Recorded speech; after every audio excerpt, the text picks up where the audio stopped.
18 de maio de 2006. Naquele dia o senhor tinha dado entrevista para a Mônica Bergamo. Nós conversamos, eu e o senhor, de noite no Palácio. E o senhor deu uma entrevista muito dura, isso durante os ataques do PCC. Nessas entrevistas históricas, o senhor atacou, aspas, uma burguesia muito má, uma minoria branca muito perversa, cruel. O que o levou a um desabafo tão duro, inesperado e incomum? Em primeiro lugar, o sofrimento que eu vi na periferia de São Paulo. A periferia de São Paulo é uma das regiões mais pobres do Brasil. O senhor estava como governador? Eu era governador, conhecia São Paulo, vivi sempre em São Paulo, sou paulistano nato, portanto tenho uma longa vida em São Paulo. Mas tendo visto como governador, numa posição de comando, aquela miséria, aquilo me deixou muito dolorido. E, acima de tudo, o cinismo de muitas pessoas impedirem que a polícia, particularmente as duas polícias de São Paulo, a civil e a militar, agisse com um rigor total para destruir e matar a pobreza que eles achavam que eram criminosos. Isso durante o ataque do PCC? Durante o ataque. E não o PCC é um pequeno comando de miliantes, mas nada excepcionalmente grande. É uma lenda que se faz em torno do PCC. E isso me deixou revoltado, porque eles iam ao Palácio me pedirem que fosse exigido uma força exagerada contra a miséria. Isso que eu queria. Por acaso, o senhor estava dando entrevista para Maria Lídia na TV Gazeta e eu era um dos entrevistadores e eu me lembro quando o coronel, se eu não me engano, um oficial entrou e ele segredou alguma coisa. É verdade, foi a morte do... Dia 12 de maio, bombeiros. Quando estava começando o ataque do PCC. Foram 2 bombeiros que morreram. Mas um dia a gente conversando, o senhor me disse, pela sua trajetória, o senhor trabalhou, se não me engano, 35 anos como diretor de assuntos jurídicos do Itaú, o senhor foi secretário de prefeitos. O senhor me disse que o senhor teria tido ali uma ruptura, não sei se com o estamento anterior, uma ruptura psicológica. Como é que o senhor viveu aquele momento ali? E por quê? Em primeiro lugar, eu não tinha buscado o poder em si. Não foi uma conquista minha pessoal, foi uma circunstância da vida. E aí eu tive a capacidade de perceber tudo que eu havia vivido no passado e como tudo tinha sido tão falso na realidade brasileira. A realidade brasileira é uma realidade amarga, porque tem 2 realidades, uma verdadeira, existente nas periferias das grandes cidades, e uma que existe nos palácios. Isso que é o grande mal do Brasil. O senhor tinha a lembrança dos palácios. Dos palácios. Isso me machucou e talvez psicologicamente criou realmente uma ruptura interior que me fez dizer toda a verdade daquilo que eu imaginava ser certo. Quem, você não precisa dizer nome, mas qual foi o nível de pressão e de quem? Eram grandes empresários? Quem é que cobrava o senhor? Muitos empresários, muitos políticos, mas particularmente empresários. Os empresários nesses momentos são extremamente reacionários. E nós vimos há pouco, no episódio da queda da presidente Dilma, como houve a reação e um ódio excessivo e criado artificialmente no Brasil, que foi um grande erro. Mas o que eles lhe cobravam? Cobravam que a PM agisse com rigor total, ou seja, fuzilamento geral na cidade. E não podia acontecer isso. Aquilo era basicamente um ataque a policiais, pelo que me recordo. É uma história muito obscura que até hoje não entendi o que houve efetivamente. Mas as vítimas eram basicamente policiais. As vítimas foram basicamente policiais e também não se sabe o que os policiais fizeram para que houvesse sido aqueles episódios todos.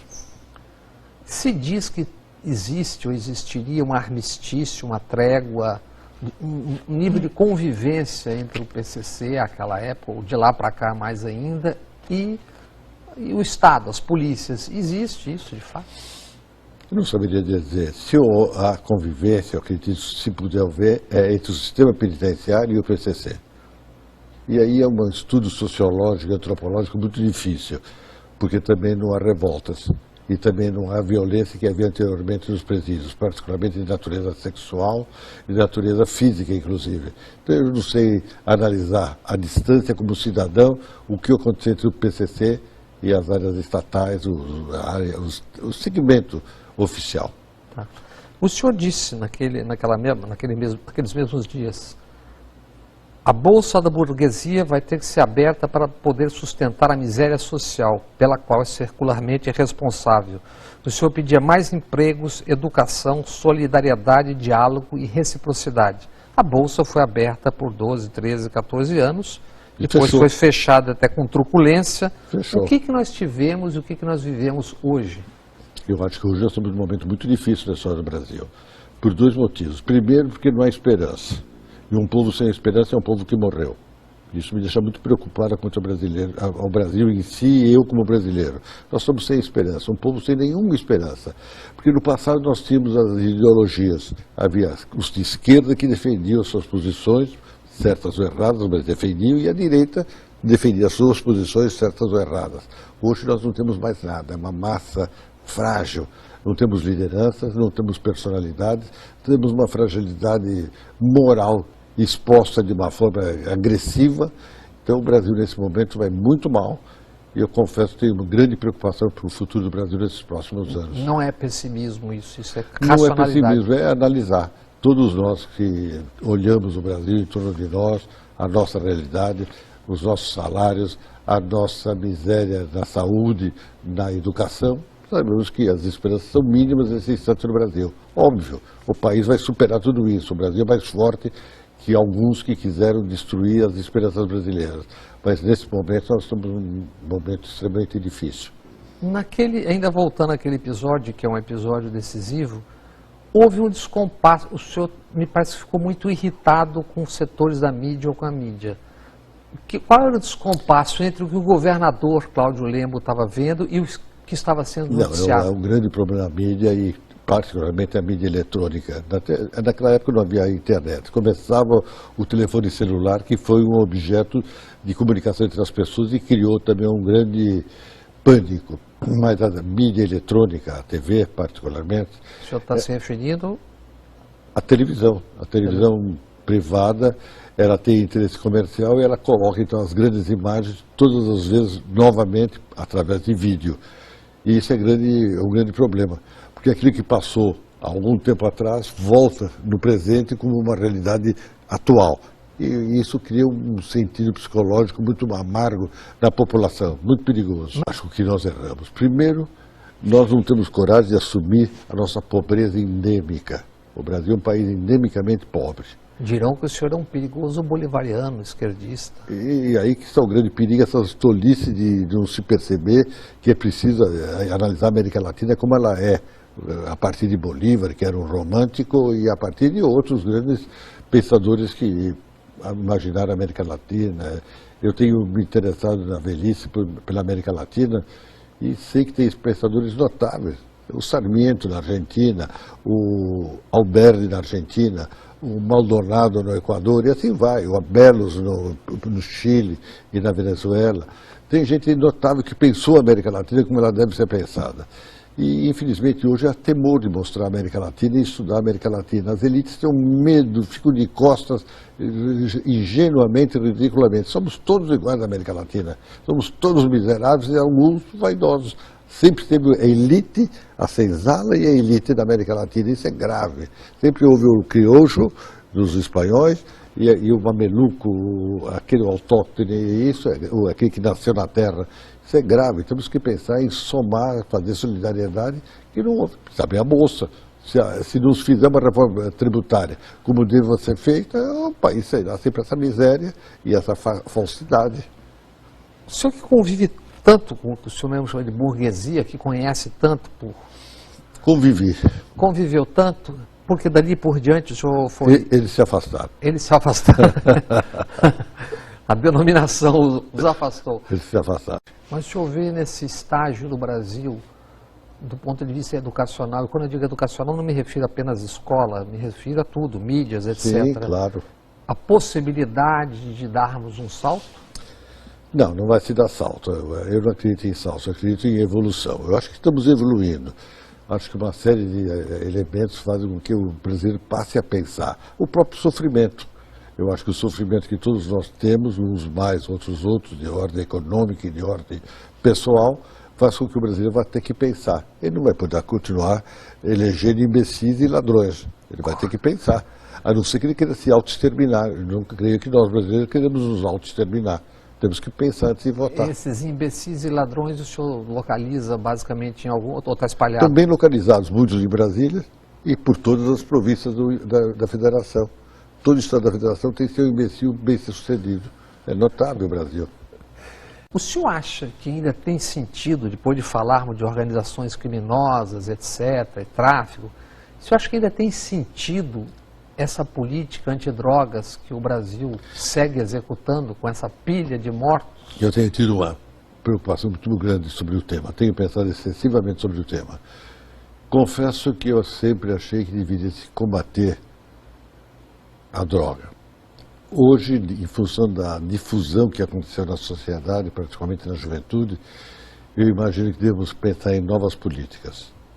E talvez ele tenha que usar direito comparado, irmos ao Uruguai, é uma experiência pequena, não sei se alvissareira ou não, os uruguaios nem todos estão contentes, mas há uma experiência. Portugal e outros países da Europa, a Holanda retroagiu, mas precisaria se pensar, nós estamos muito fechados em dogmas brasileiros e acho que temos que repensar o tema. O senhor está se referindo a alguma espécie de legalização. Exatamente, pensar com equilíbrio. Tipo, imposto, cobra na farmácia para tratar esses milhares de zumbis que estão pela cidade. Como o Uruguai tem feito, que é o exemplo mais próximo aqui de nós, no Cone Sul. O senhor é um jurista, é um advogado experimentadíssimo, é um político muito vivido. Como o senhor vê a chamada Operação Lava Jato e suas decorrências? Sua pergunta é muito difícil de ser respondida. Alongue-se. Em primeiro lugar, obviamente que é a jurisdição brasileira que está sendo exercida. Mas me preocupa muito o exercício da jurisdição brasileira por um único juiz de primeira instância. Particularmente um juiz que já demonstrou que tem posição. Isso me preocupa demais. Tem posição, que o senhor diz o seguinte? Uma posição político-partidária. Tem um lado. Ele tem um lado. Isso me preocupa muito. Eu vejo que um partido e seus membros tem sido objeto de análise, de processos. PT. O PT. E, do outro lado, os outros partidos que também praticaram as mesmas ações, ninguém é analisado. Ou quando é analisado, é tardiamente, com prescrição à vista. Então, eu confesso que me preocupa muito. Primeiro ponto. Segundo ponto, eu confesso também a minha grande preocupação no desmonte da indústria brasileira. Primeiro, os empreiteiros que sempre foram extremamente vulneráveis moralmente. Não vamos ter sonho. Empreiteiro sempre foi um problema no Brasil. Desde Roma antiga, aliás. Desde Roma antiga. Tem a famosa piada que desde Roma o empreiteiro é assaltante dos cofres públicos. Passando pelos nossos durante muitos anos, durante Brasília, o Império, etc. Brasília agora, mas o passado do Império. E não vamos entrar porque aí vamos dar muitos nomes do passado. Então isso me preocupa muito, porque está desmontando o que nós tínhamos de razoável tecnicamente. Dando uma pausa, eram na verdade multinacionais que estavam em 25, 23 países, cada uma dessas grandes empreiteiras. Exatamente, em toda a América Latina, algumas delas, e na África e até nos Estados Unidos. Isso me preocupa e não sei insinuar um interesse externo e uma ingenuidade de alguns, que eu acho interessantíssimo um fato. Tem ministro do Supremo Tribunal Federal que, quando quer dar entrevista, vai para Harvard, vai para Cambridge, na Nova Inglaterra. O ministro, em primeira instância, é para Nova Inglaterra, nos Estados Unidos. Vai ser homenageado agora na Câmara Americana. Isso em Nova York. E com bancos e a Petrobras, o que é incrível, pagando cotas de $26 mil para patrocinar então, eu confesso que isso me deixa um pouco preocupado. Não tenho motivo de ter alguma insinuação, mas tenho motivo para ficar preocupado como brasileiro, porque alguém brasileiro é tão chamado para dar entrevistas em Cambridge e em Nova York. Por quê? Não sei. Mas é uma coisa que deve ser interrogada e o futuro tem que responder essa questão presente. Tem pensadores como o linguista Chomsky, dezenas, que veem nesse caso, na verdade, uma interferência externa dos grandes negócios. Há outros setores com os quais o senhor esteja preocupado ou atento em relação a esse mesmo tipo de raciocínio? Não, agora? Eu acho que hoje os partidos não fazem política. Os governos nacionais não fazem política. Quem faz política é o mercado. Isso toda a gente sabe que a dominação do mercado é total, é plena na mentalidade das pessoas e dos estados nacionais. Então eu fico preocupado com o Brasil, não está havendo uma interferência excessiva de mercados externos, de mercados centrais, num país periférico como o Brasil, que estava crescendo excessivamente. Eu sinto isso, mas não tenho uma resposta. Pelo que se diz, só nesse setor de empreiteiras, entre empregos diretos e indiretos, mais de 1 milhão se foram. Nesse ponto. E a carne? O grande exportador de carne. O episódio da carne. É muito grave. Eu não entendi. De repente, como num passe de mágica, a carne brasileira tem seus problemas. Objetivamente falando, como o senhor vê a atuação de alguns personagens que estamos falando deles, que estão todos os dias na mídia? O juiz Moro, o juiz Breta, o procurador Dallagnol e esses procuradores vários de Curitiba. Não estamos descurando da necessidade de se apurar a podridão do sistema político, partidário, empresarial do Brasil, que é uma constatação. Mas como o senhor vê a atuação? 2 pontos.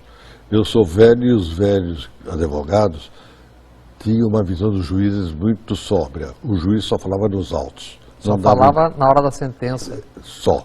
E isso é no direito internacional. Piero Calamandrei, um italiano liberal, dizia, tem um livro clássico sobre o advogado, o juiz visto pelo advogado, e que o juiz não fala a não ser nos autos. Ele tem que ter sobriedade, tem que ter equilíbrio. Na hora da sentença. Na hora da sentença. Ele não tem que ser uma figura que se expõe. O juiz tem um pouco de missionário, tem um pouco de sacerdócio.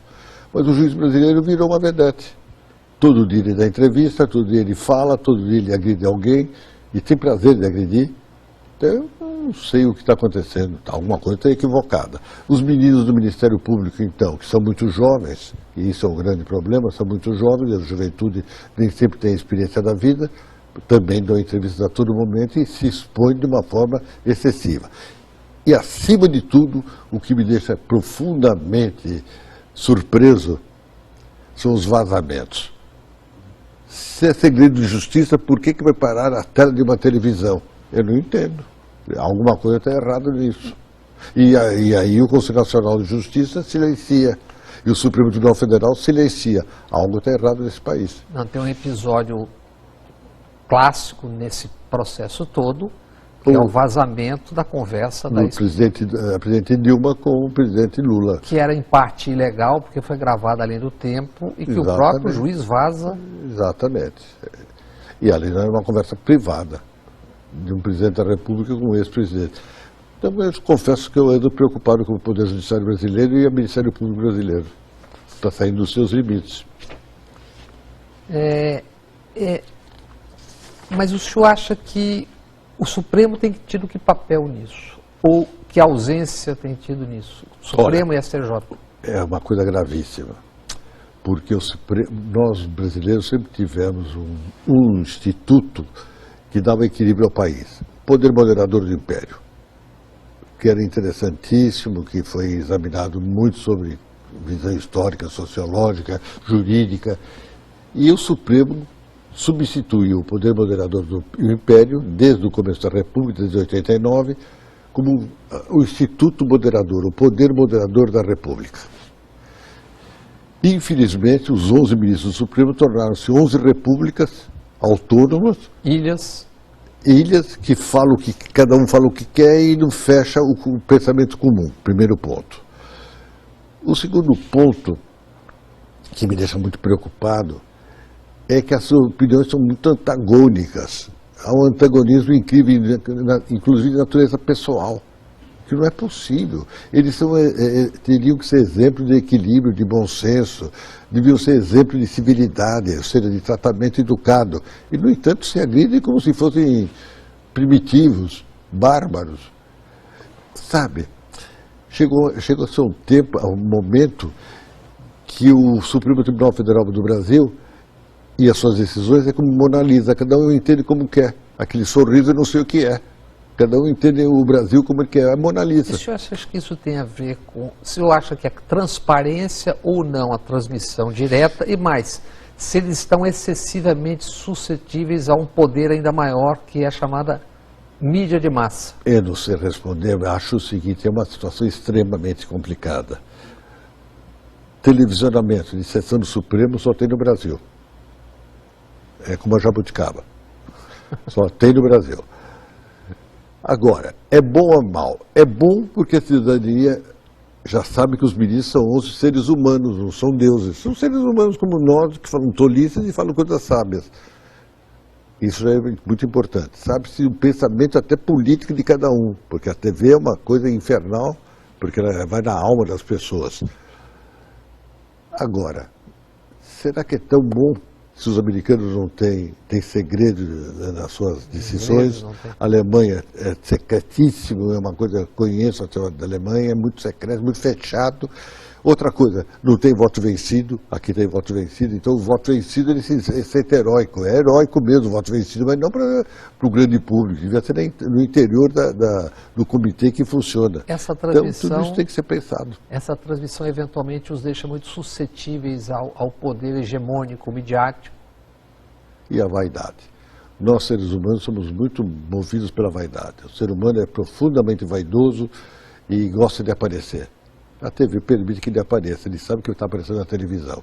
Um dia um ministro me disse, eu preciso trocar todo dia de gravata porque eu vou para a televisão. Foi um ministro que me disse isso. Portanto, eles devem ter muita vaidade pessoal, inclusive de gravatas. Como advogado, como jurista, como é que o senhor vê a condenação do ex-presidente Lula no caso do famoso triplex? Eu vejo sobre dois aspectos. O aspecto político, uma tristeza profunda. Porque o presidente Lula foi uma figura que nasceu numa greve que eu participei como representante de um partido político, Partido Popular, do Tancredo Neves. Eu fui como representante do partido porque ninguém queria ir. E naquela época eu nunca esqueço, na Vila Euclides, que já está esquecida, mas eu não esqueço, sobrevoava a Vila Euclides um helicóptero do Exército para assustar quem estava reunido, com uma metralhadora aparecendo, inclusive, mas não ia atirar, não havia interesse em atirar e nem fariam isso. O militar brasileiro tem muito bom senso, muito mais que os paisanos, diga-se de passagem. Então o helicóptero passava lá por cima da Vila Euclides. 40 anos depois daquele episódio que era heróico, o Lula era uma figura que estava rompendo os privilégios, rompendo um passado colonialista amargo do Brasil. Eu vi um helicóptero levando ele, Lula, presidente da República, preso para a Polícia Federal de São Paulo e para Curitiba. Isso me deixou muito triste. É a percepção histórica. História, muito triste. Eu nunca pude imaginar um presidente da República do Brasil preso. Eu sabia a história do Washington Luiz exilado, sabia a história de Getúlio morto no suicídio de uma forma heróica. Collor. Collor. Collor não é herói. Collor é uma figura menor da história. Por favor, você não atrapalhe as minhas figuras históricas. O Collor, e ver o Lula preso me deixou muito triste. Esse é um ponto. Então, na sua pergunta. Segundo ponto, a sentença em si, eu não conheço os autos.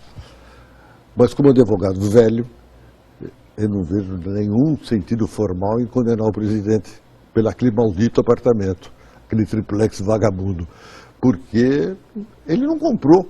Ele teve a ingenuidade de ir visitar o apartamento. Se queriam oferecer o apartamento ou não oferecer, não tem prova. Então, a partir de suposições, condenar um ex-presidente... O senhor tem que ter a escritura, a chave, etc, etc. Eu não sei se ele ia querer ou não o apartamento. É tão ruim o apartamento que ninguém quer comprar, deve ser ruim. Então, eu não estou entendendo o que aconteceu. Eu não posso, por suposições e indícios, levar à prisão o presidente da República e em prisão ainda, que é uma carceragem da pior espécie, porque é o isolamento total. E essa semana, essa coisa dos dois pesos e duas medidas, semana passada apareceu, a propósito de institutos, apareceram e-mails Marcelo Odebrecht com pedidos atribuídos ao ex-presidente Fernando Henrique Cardoso para o seu instituto. Isso acho que em relação ao que o senhor disse no começo, de se enxergar de um lado e não se enxergar de outro. Aí eu me lembro bem a grande figura do inglês socialista, George Orwell, que uns são mais iguais do que os outros. O Dr. Fernando Henrique agradou a burguesia e foi recebido pela burguesia, então pode receber dádiva dos empresários, não tem mal nenhum. O Lula, coitadinho, um operário que teve a ousadia de querer ser burguês. Então o erro é do Lula. Ele devia saber que ele nunca seria recebido. Ele foi, na verdade, usado. E isso é triste, muito triste.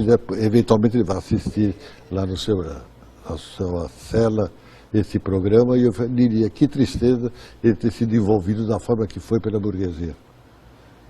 O que o senhor acha que depois da condenação o Lula tinha alguma alternativa? Ele teria uma outra alternativa além de estar lá onde está agora, na cadeia em Curitiba? Não sei. É uma pergunta muito difícil para ser respondida, porque é muito subjetiva. Só ele pode responder e os amigos dele, os companheiros dele. Aqui, só entre nós dois aqui. Então, eu diria entre vocês, nossos amigos baianos, que eu acho que o Lula errou. O Lula devia ter ido para uma embaixada. Ele não podia se entregar. Um líder não se entrega. Ele aceitou, como todos nós pequenos burgueses, a justiça, que não sei se é justiça ou injustiça, que fizeram com ele. Ele aceitou. Então ele é fraco, foi fraco.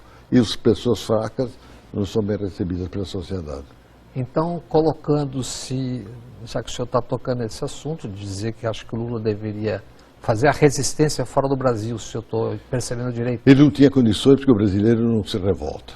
Nós brasileiros somos muito sábios, não vamos morrer por ninguém. Tem até um ditado que diz que o bom cabrito não berra. Não berra. O brasileiro não vai morrer pelo Lula, e não morreu pelo Getúlio, e não morreu por ninguém. E não vai morrer, portanto, pelo Lula. Então o que ele tinha que fazer um ato heróico qualquer, não sei qual, também não sei. A história me diria que ele teria que ir para uma embaixada e ficar fechado na embaixada. Agora, se entregou, vai então, ficar preso. O que o senhor diria sobre o Zé Dirceu, colocando-se no lugar dele? O Zé Dirceu. O Zé Dirceu também, veja que é interessantíssimo. Ele se entregou, todos se entregaram com a maior facilidade. Nunca viu se entregar, líder político se entregar com tanta facilidade como foram os líderes do PT. O Zé Dirceu, o Genuíno, o Lula, e assim vai. Houve intervenção direta no Rio de Janeiro, que me parece que tem sido muito amarga. E o Exército não ingressou como se imaginava. É bom que as pessoas não têm percebido a intervenção no Rio de Janeiro.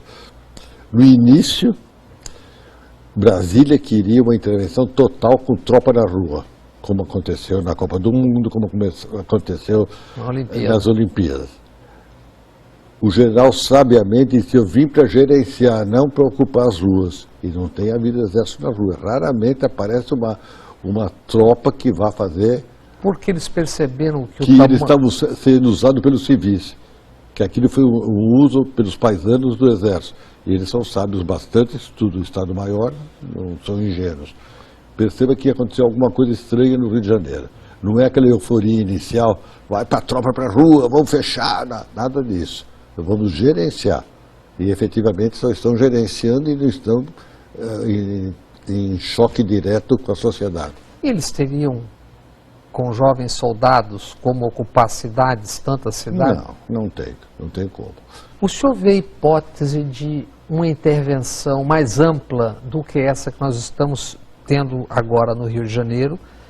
E mais, os militares têm hoje apetite e condições objetivas para fazer isso? A sua pergunta tem várias variáveis, muitas variáveis. Primeiro, o militar é, acima de tudo, patriota. Se existe alguém patriota, você pode dizer que o patriotismo é uma coisa superada. É do século XIX. E as nações já não existem, assim, acabamos de dizer que o mercado domina todos os estados nacionais. Mas o militar ainda é o velho patriotismo de acreditar no Brasil, acreditar na bandeira, acreditar nos valores, acreditar até no catecismo positivista ainda, como se estivesse com o Benjamin Constant proclamando a República e o Deodoro em cima do cavalo. Então eu acho que os militares acreditam no Brasil e eles estão muito preocupados com o Brasil. Não tenho tido contato nenhum com o militar, mas tenho certeza, pelo conhecimento do passado, mas mudou muito o Exército também, particularmente o Exército, que eles têm o interesse pelo Estado Nacional Brasileiro. E isso eu não tenho dúvida. Esse é o primeiro ponto da sua pergunta. Segundo ponto, eu creio que eles não têm apetite de participar de um golpe militar, porque sofreram demais. Eles tiveram que recuar nos anos da redemocratização, recuaram para o interior dos quartéis e foram muito agredidos por aqueles que os apoiavam um dia antes. Isso que é doloroso. Chamada elite empresarial, etc, etc. Exatamente. E os meios de comunicação que os apoiavam um dia antes, no dia seguinte fizeram grandes documentos mostrando que tinham sido sempre democratas. Um cinismo nacional brilhante. Os meios de comunicação. Os meios de comunicação. E o terceiro ponto que eu acho ainda sobre os militares é que eles ainda são queridos pelo povo. Eu não tenho dúvida que se alguma coisa o povo ainda acredita e tem um certo respeito, é pelo militar e sua farda. Como o senhor viu, primeiro, o que o senhor pensava quando via aquelas passeatas na Paulista com as pessoas com a camiseta da CBF de amarelo? O que lhe vinha à cabeça? Como o brasileiro é ingênuo. Como o brasileiro é ingênuo. Aqueles que derrubaram a presidente Dilma pensavam que iam colocar moralidade no centro do país. Parece que não foi isso que aconteceu. Aqui na Bahia, por exemplo, o Gedel Vieira Lima participou das passeatas, etc. E certamente amealhou muito dinheiro. O que foi o impeachment nessa situação atual de descontrole? O Brasil é muito deformado, legalmente. Toda a América Latina, todos os países da América Latina, salvo a Argentina é meio deformada como o Brasil, mas os demais países são muito avançados politicamente. E todos têm o que eles chamam de juízo político. O juízo político é a sociedade retirando, fazendo recall, a chamada de quem está no poder. Mas não alguns, a sociedade. Ou então o próprio parlamento, porém, porque a pessoa não tem mais capacidade de administrar, porque a pessoa já não tem um respeito da sociedade, então é afastado. Tudo bem, é violento, mas é dentro da legalidade. O Brasil foi absolutamente imoral, porque o impeachment da presidente Dilma não tinha crime de responsabilidade. Ela podia ser má administradora, eventualmente. Tira-se no voto. É? Se tira no voto. Tira no voto. Ela podia ser antipática, não ser simpática. O Marcelo Odebrecht não gostar dela. Esse é o problema, mas não tinha crime. Então não podia ser afastada. Tanto que o próprio Senado teve vergonha, ou o próprio... De caçá-la. De caçá-la. Ela tem direitos políticos preservados.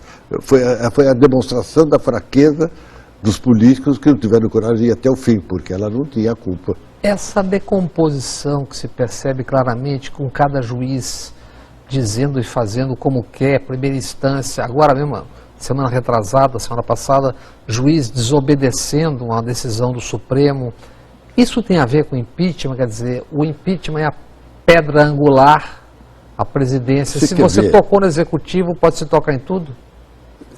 Eu acho que é muito grave. O impeachment foi uma violência. Toda violência contra a legalidade leva a consequências, a fragilidade de todos os segmentos. Foi o que aconteceu. Eu tenho um episódio que me deixa muito amargo. Sérgio Cabral é um malandro, típico malandro, conhecido malandro, irresponsável. Sabia-se que era já em 2010, mas tinha a Copa do Mundo, Olimpíada e negócio para faturar. Desde que nasceu é malandro, ele nasceu, é malandro, é de DNA.